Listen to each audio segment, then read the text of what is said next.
Nous voulons encore réfléchir autour de la parole de Dieu sur un thème important. Si vous avez suivi avec nous le message de fin d'année, le 31 décembre, vous savez que il est question de sagesse. Pas n'importe quelle sagesse, la sagesse divine.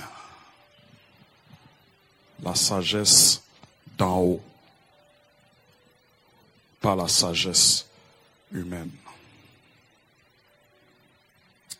Nous sommes dans une nouvelle année et ma prière, c'est que cette année soit véritablement nouvelle. Alléluia. Nouvelle dans le sens où elle est différente de l'ancienne année. Meilleure que l'ancienne année. C'est en cela que je veux que cette année 2019, pour chacun de nous, alléluia, pour moi en premier, elle soit meilleure, qu'elle soit nouvelle dans ce sens. La pire des choses qui pourrait nous arriver en 2019, c'est que dans notre vie, dans notre relation avec Dieu, rien ne change. C'est la pire des choses qui puissent nous arriver. Alléluia. Parce que la relation avec Dieu est appelée à changer, à croître. Vous savez, celui qui ne change pas, c'est Dieu seul. Lui, il est parfait, il n'a pas besoin de changer. Mais nous, les hommes, nous sommes obligés de changer. Alléluia. Et nous changeons pour être portés vers Dieu. Pas un changement, n'importe quel changement. C'est le changement qui nous pousse vers Dieu, à ressembler de plus en plus à Dieu. Et c'est ce que je désire pour toi, pour cette année 2019. Qu'elle soit vraiment nouvelle. Alléluia. Une nouvelle relation avec Dieu. Une nouvelle profondeur spirituelle. Alléluia. Une nouvelle haine pour le péché, parce que les deux vont ensemble. Tu peux pas être profond spirituellement si tu aimes le péché. Alléluia. Que Dieu nous donne une nouvelle année.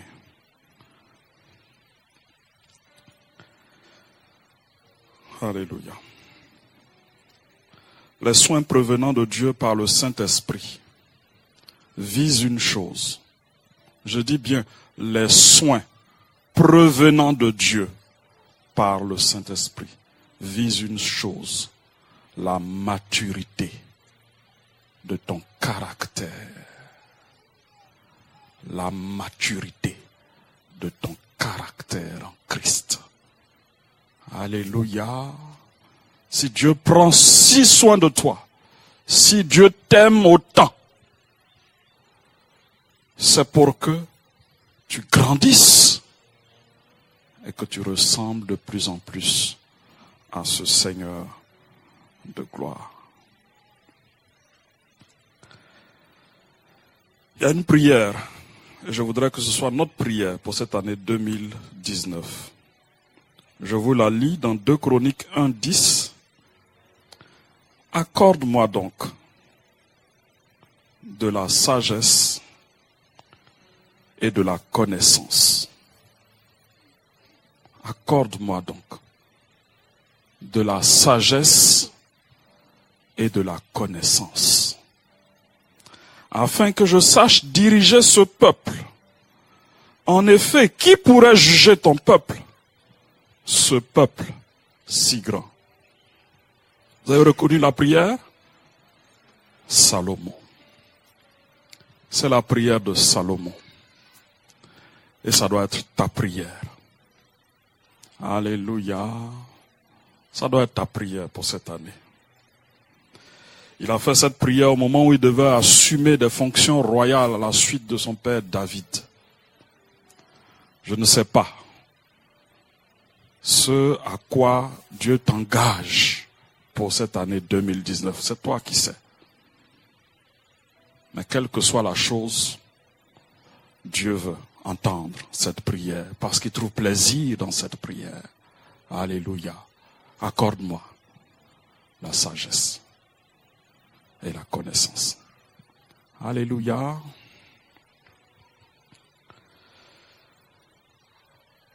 Accorde-moi la sagesse et la connaissance afin que je sache diriger mon foyer et ma maison. C'est la prière adaptée à nous. Accorde-moi de la sagesse afin que je sache diriger mon entreprise. Accorde-moi la sagesse dans mes études. Accorde-moi la sagesse dans ma vie tout court. Alléluia. C'est cela notre prière. Et nous voulons aborder ce mois de janvier une série de messages intitulés La sagesse divine. La sagesse divine. Aujourd'hui, le sujet, c'est prier pour la sagesse divine. Prier pour la sagesse divine. On va prendre notre texte de base dans le livre de Jacques. Jacques, chapitre 1. Verset 5 au verset 8. Le livre de Jacques. Jacques, chapitre 1. Verset 5 jusqu'au verset 8. On est ensemble? On peut faire la lecture? Lisons. Si l'un de vous manque de sagesse, qu'il fasse quoi? Qu'il la demande à Dieu. Comment?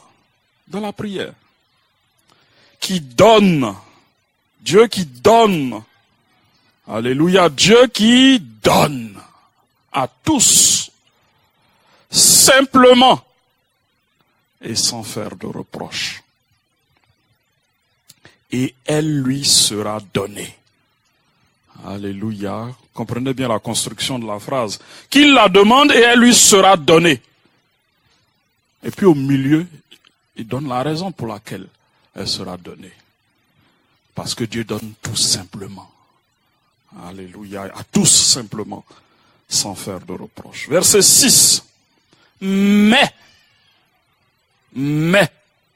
attention. Attention à quoi? À la façon de demander.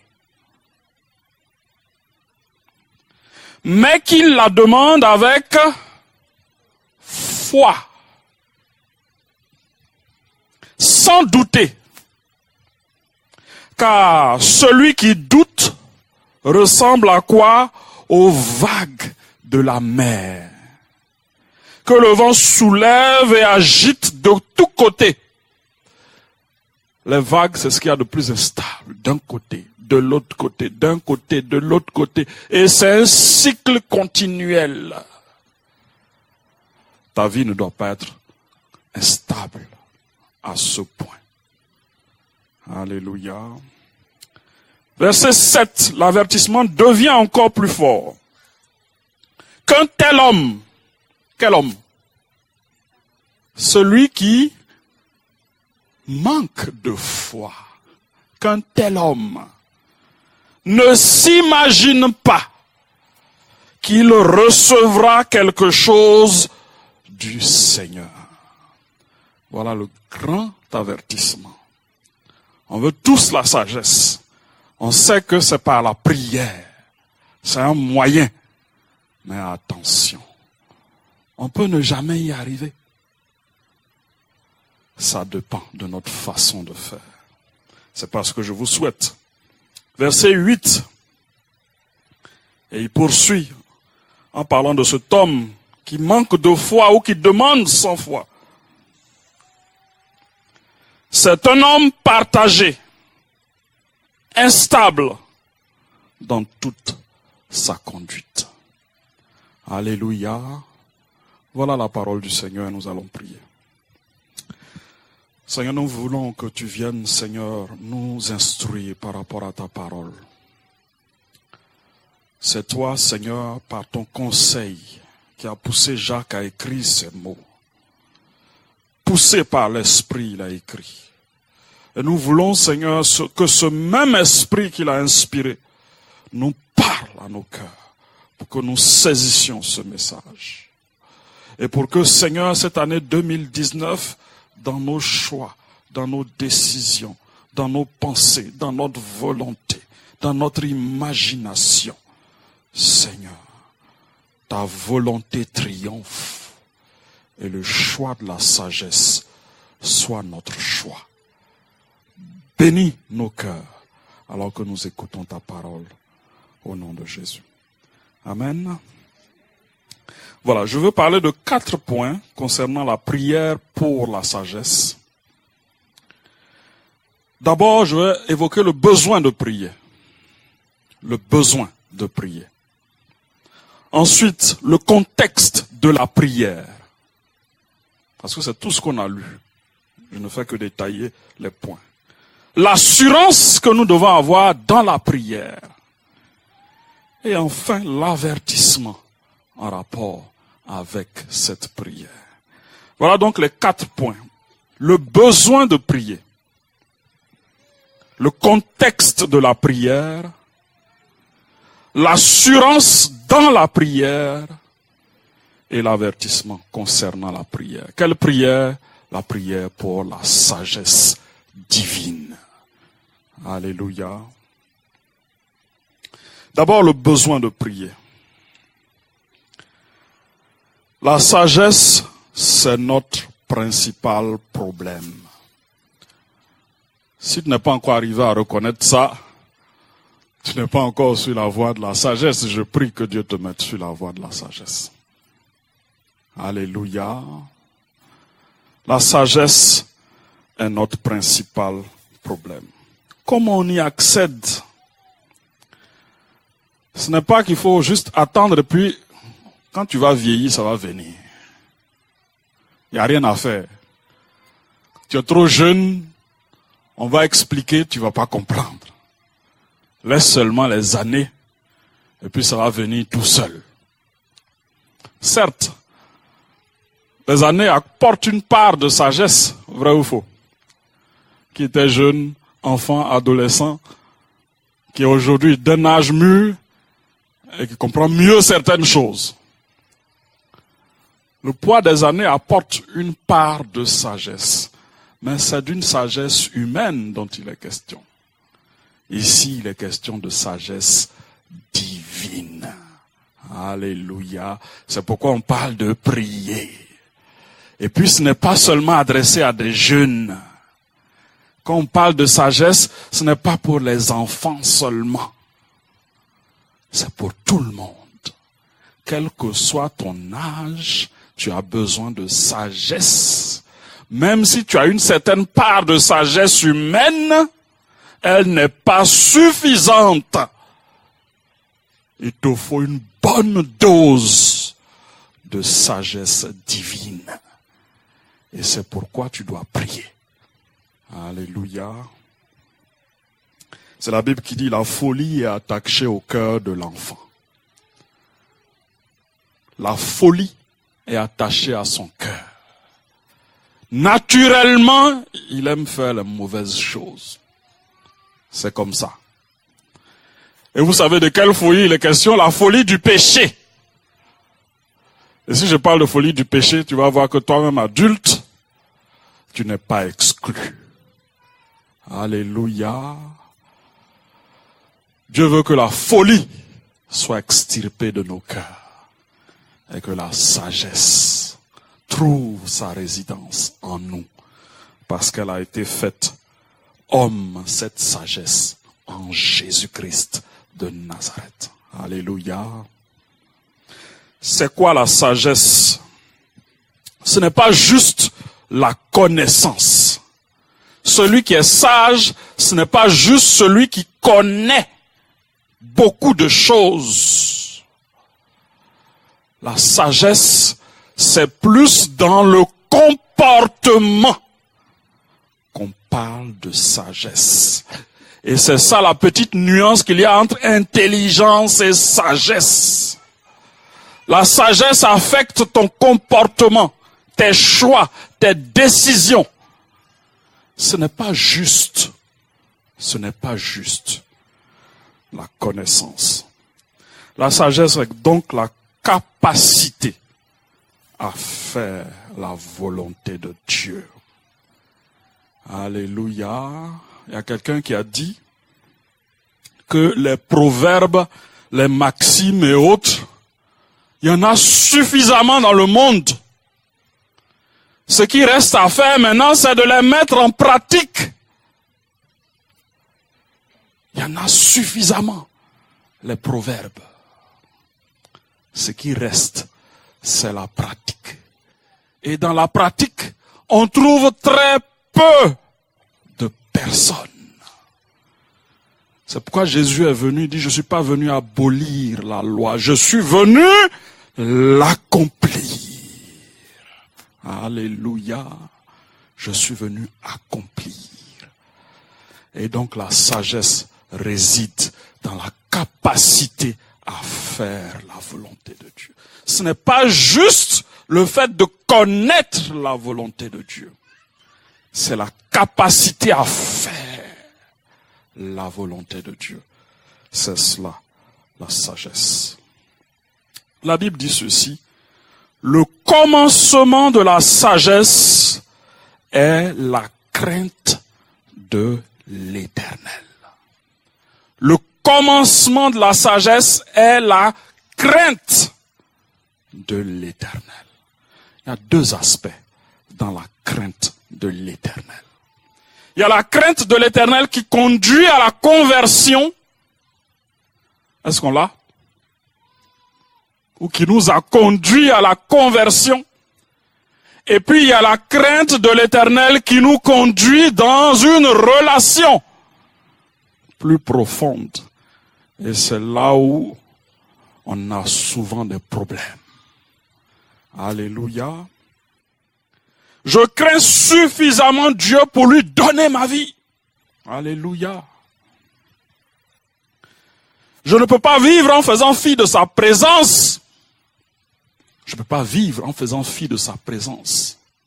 S'il existe, s'il est l'autorité suprême, ma vie doit se plier à son autorité. Et ma vie doit lui être donnée. C'est ça la conversion. On est tous passés par là. Alléluia.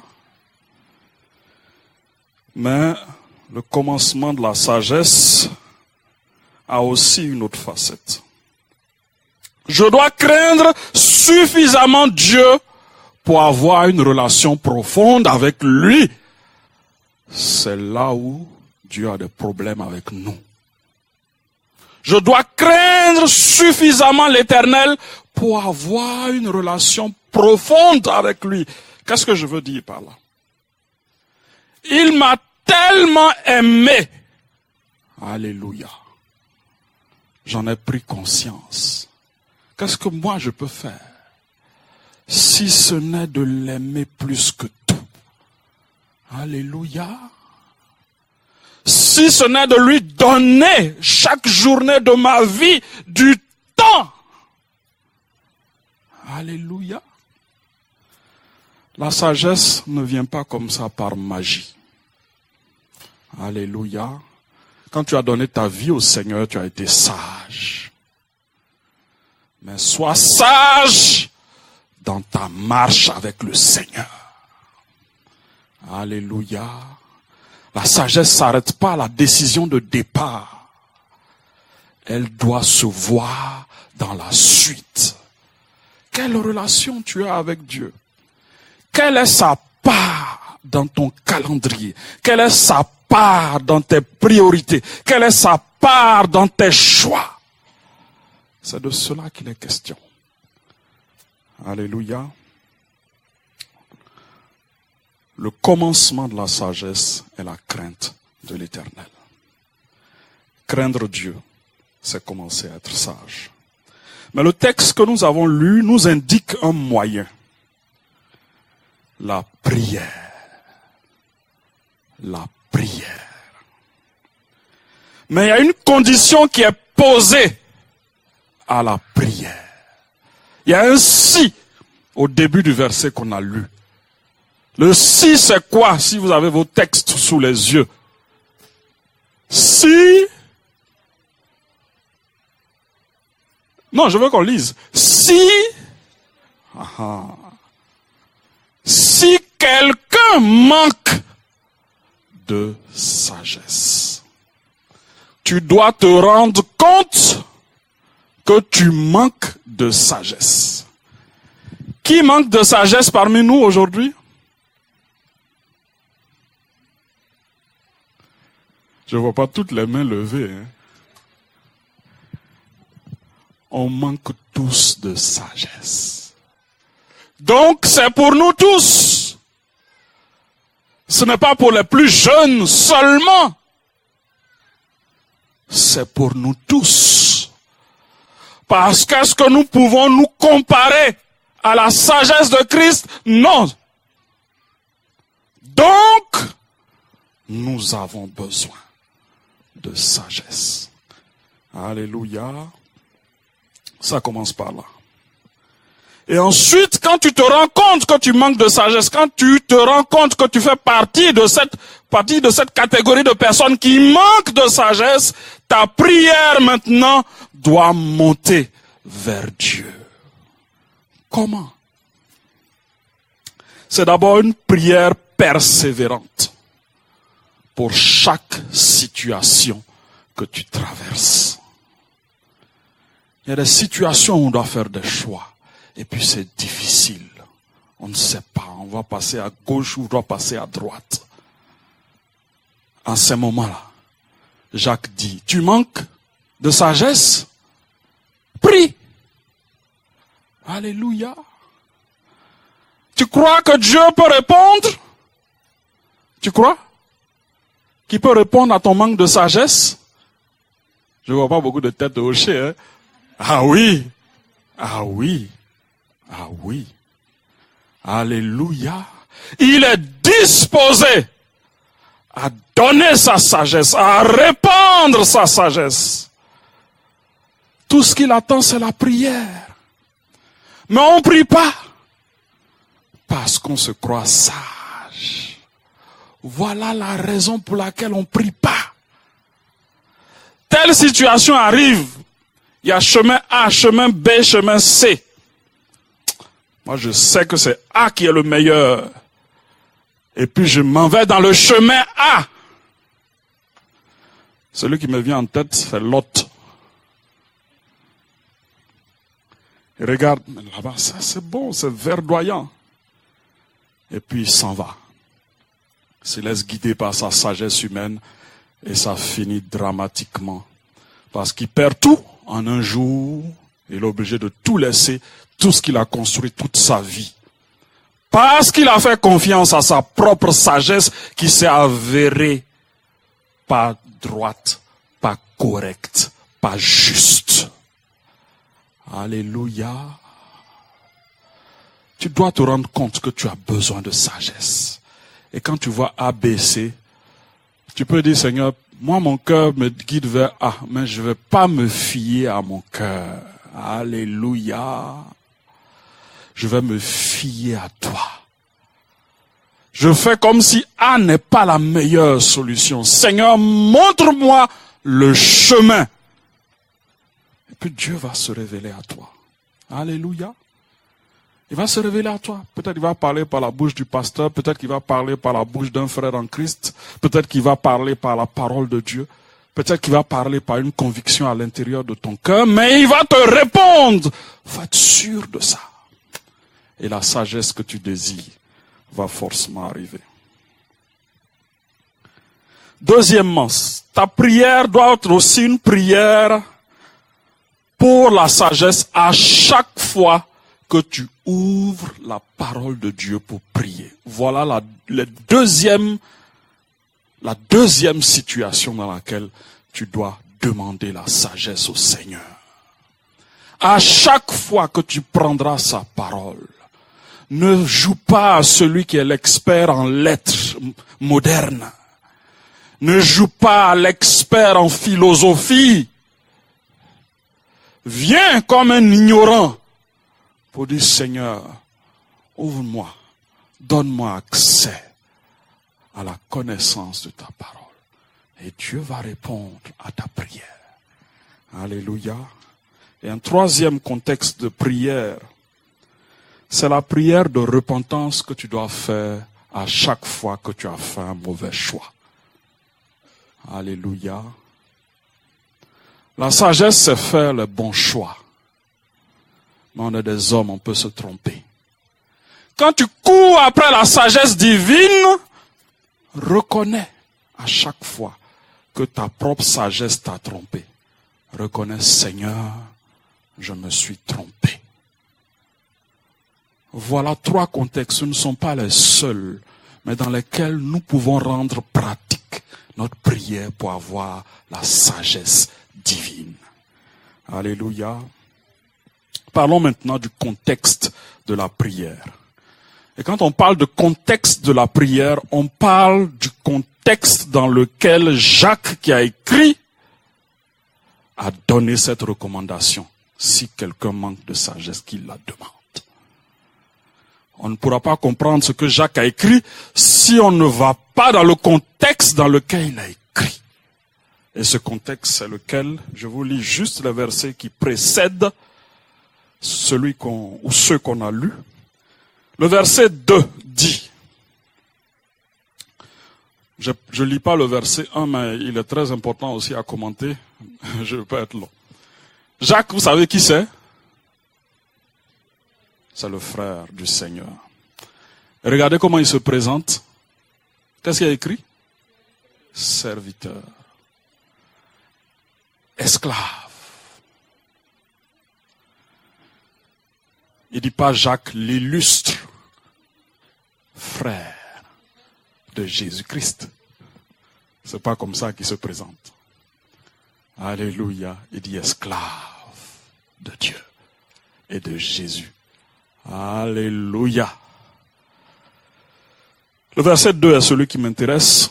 Il dit, mes frères et sœurs, considérez comme un sujet de joie complète les diverses, épreuves. Il y a d'autres versions qui ont traduit tentation. Parce qu'en fait, le mot grec peut être traduit par épreuve et peut être traduit par tentation. Mais attention, les deux là, il y a une grande différence. Épreuve, tentation, ce n'est pas la même chose. Mais c'est le même mot grec qui donne naissance à ces deux mots. Il dit, considérez comme un sujet de joie complète les diverses épreuves auxquelles vous pouvez être exposés. Il ne nous demande pas de devenir des gens qui aiment la douleur, comme l'hindouisme et d'autres sciences l'enseignent. Se mortifient le corps et puis disent, quand le corps va mal, c'est là que mon esprit va bien. Non, c'est pas de ce genre de philosophie dont il est question dans ce texte. Le texte parle de foi, de voir au travers de la difficulté ce que Dieu va produire dans mon caractère et de se réjouir d'avance parce que Dieu va tirer du bien de ce qui semble aujourd'hui mal à mes yeux. Alléluia. Et donc, voyez, considérez comme un sujet de joie complète les diverses épreuves auxquelles vous pouvez être exposés, sachant que la mise à l'épreuve de votre foi produit la persévérance. Certaines versions traduisent la patience. Mais il faut que la persévérance accomplisse, et j'attire votre attention sur le mot parfaitement sa tâche. Parfaitement. Le but de Dieu doit être parfaitement atteint au travers de l'épreuve. Tu dois sortir avec mention très bien de l'épreuve.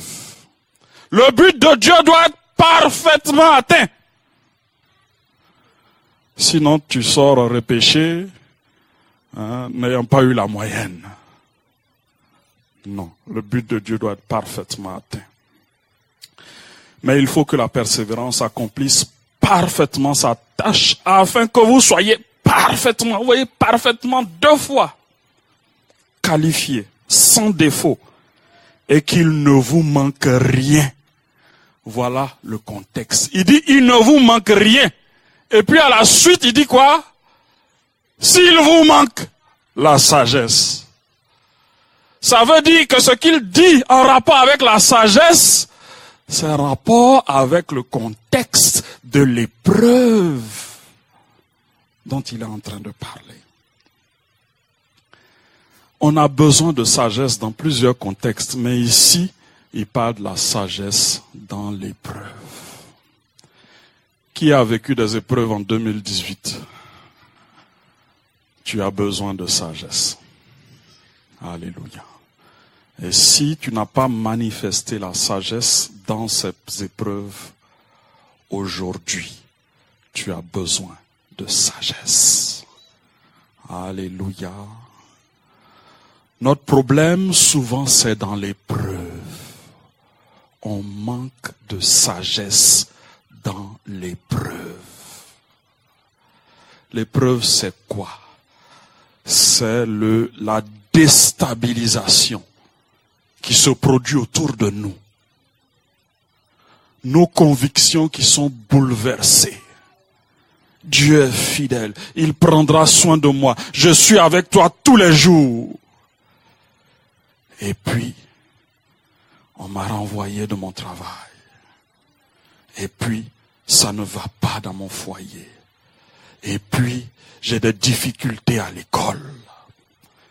Voilà ce qu'on appelle l'épreuve. Ça dérange. C'est comme si tout ce que j'ai appris, tout ce que je sais, n'est pas vérifié. C'est cela, l'épreuve. Et comment on manifeste la sagesse dans l'épreuve? Alléluia, en gardant confiance. Alléluia, en gardant confiance. Vous savez, quand vous prenez une rue et qu'il y a un tournant au bout de la rue, c'est pas parce que je suis au début de la rue que je ne vois pas de tournant, que le tournant n'existe pas.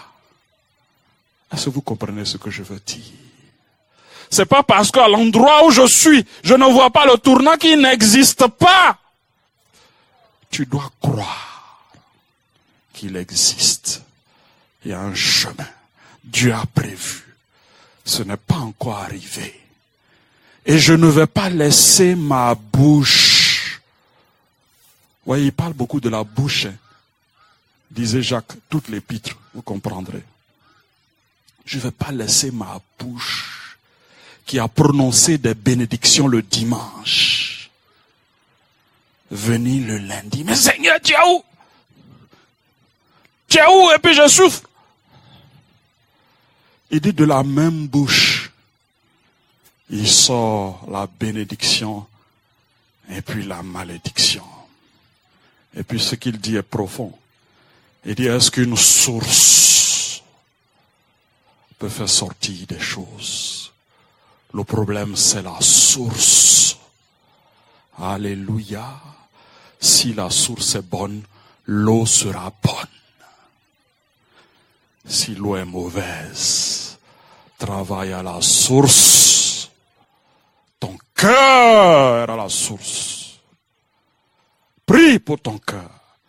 Pour que Dieu débarrasse les mauvais sentiments. Parce que quand ils sont là, ils ressortent en paroles, souvent, qui ne glorifient pas le Seigneur. Donc c'est ça le contexte de la prière pour avoir la sagesse. Mais ce n'est pas le seul contexte, il faut bien le comprendre. Ce n'est pas le seul contexte. Dans l'abondance de biens, on doit aussi prier pour la sagesse. Est-ce que vous êtes d'accord avec moi? Ce n'est pas seulement pour les temps difficiles la sagesse. Dans l'abondance de biens. On dit quand tout va bien chez l'homme, il s'en fout de Dieu. Oh, c'est la plus grande folie que de se foutre de Dieu quand tu es dans l'abondance de biens. Tu n'as pas manifesté la sagesse. Quand Dieu, le programme de Dieu devient facultatif parce que tes biens se sont augmentés. La parole de Dieu devient une suggestion parce que tes biens se sont augmentés. Les exigences de Dieu deviennent facultatives parce que tu as un peu plus de biens aujourd'hui. Alléluia.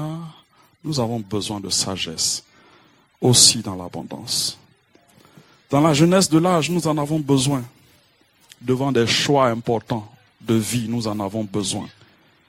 Pour la marche de tous les jours, nous en avons besoin. Je veux parler de l'assurance qui est rattachée à cette prière.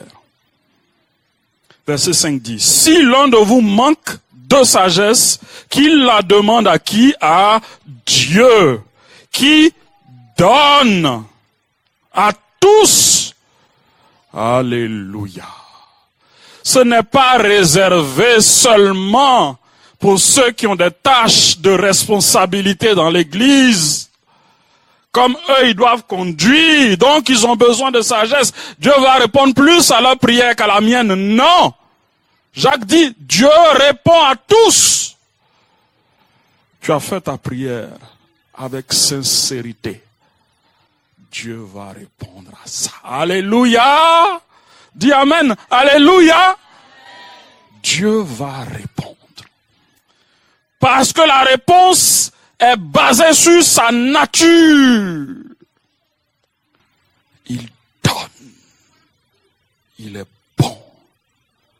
Il ne demande pas autre chose que ta prière fervente et sincère. Il donne à tous simplement et sans faire de reproches. Je veux revenir à l'avertissement.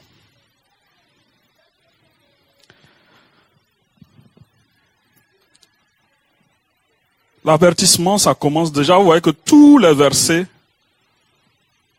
c'est avertissement. Il a dit au verset 5, demandez, Dieu va vous donner. Il vous manque la sagesse, vous vous en êtes rendu compte, demandez, Dieu va vous donner. Mais attention, fais attention. Dieu lui connaît ton cœur. Demande avec foi sans douter. Alléluia. Et puis Dieu va être content de ton cœur qui a la foi. Et puis Dieu va agir. Alléluia. Mais il y a une autre pensée très importante. Tu ne demandes pas la sagesse de Dieu pour qu'elle soit une proposition B à ton plan A. Alléluia. Si c'est comme ça que tu demandes sans loyauté, parce que certaines versions ont traduit par loyauté. Tu demandes sans loyauté à Dieu. Tu ne demandes pas à Dieu pour accomplir, pour faire, pour suivre à la lettre. Tu demandes pour avoir une autre possibilité. Dieu n'est pas honoré par cette prière. Alors si tu veux demander la sagesse, Jacques avertit. Tu veux vraiment la sagesse? Demande. Demande, mais attention. C'est pas pour t'amuser avec quand Dieu va te révéler ça. C'est pour que tu obéisses. Sur le champ. Alléluia. Tu es prêt à ça? Est-ce que tu es prêt à ça? Si tu es prêt à ça, demande. Alléluia. Il va accorder. Parce qu'il voit ton cœur. Si ton cœur n'est pas prêt à obéir, et il n'est pas honoré par ce genre de comportement. Ce n'est pas de la foi que de prendre ce que Dieu va te donner comme sagesse, comme une éventualité parmi les décisions que tu dois prendre. Le dernier mot te revient à toi.